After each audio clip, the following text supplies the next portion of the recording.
আজ এসে আমরা উপস্থিত হয়েছি ইস্ট সিকিমের ওল্ড বাবা মন্দির। নাথুলা যাওয়ার পথেই এটি পড়ে।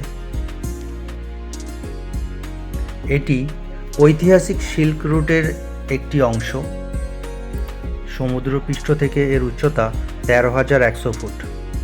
এখন মা মেয়ে উঠছে, একটু ক্লান্ত হয়ে গেছে, রেস্ট নিয়ে আবার চলছে। এখন ওরা ঢুকে পড়ল বাবা হরভজন সিংয়ের ঘরে।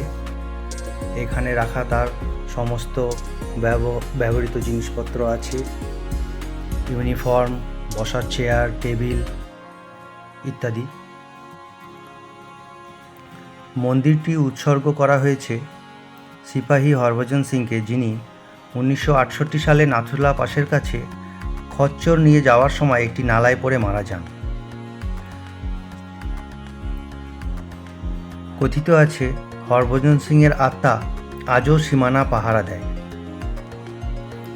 সেনারা বিশ্বাস করেন তার বিছানা, জুতো, পোশাক প্রতিদিন রাতের পর রাত ব্যবহৃত অবস্থায় পাওয়া যায়। প্রতি বছর 11ই সেপ্টেম্বর ভারতীয় সেনা তাকে শ্রদ্ধা জানায়। শুধু ভারতীয় সেনাই নয়, চীনা সেনারাও তার অস্তিত্ব টের পায়।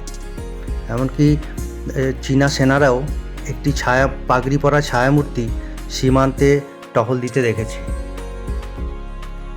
এই ওল্ড বাবা মন্দিরকে ঘিরে মনোমুগ্ধকর পাহাড়ি দৃশ্য দেখা যায়।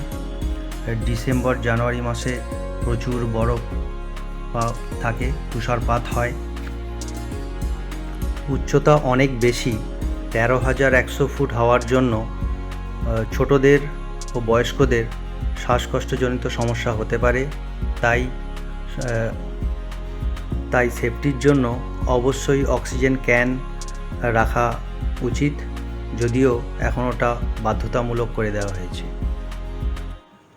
এই মন্দির এবং তার চারপাশের প্রাকৃতিক সৌন্দর্য আমাদের মুগ্ধ করেছে। আমরা এ পর্যন্ত 2বার গিয়েছি, এখনও আরও যাওয়ার ইচ্ছা আছে। আপনাদেরও ভালো লাগবে, আপনারাও ঘুরে আসুন।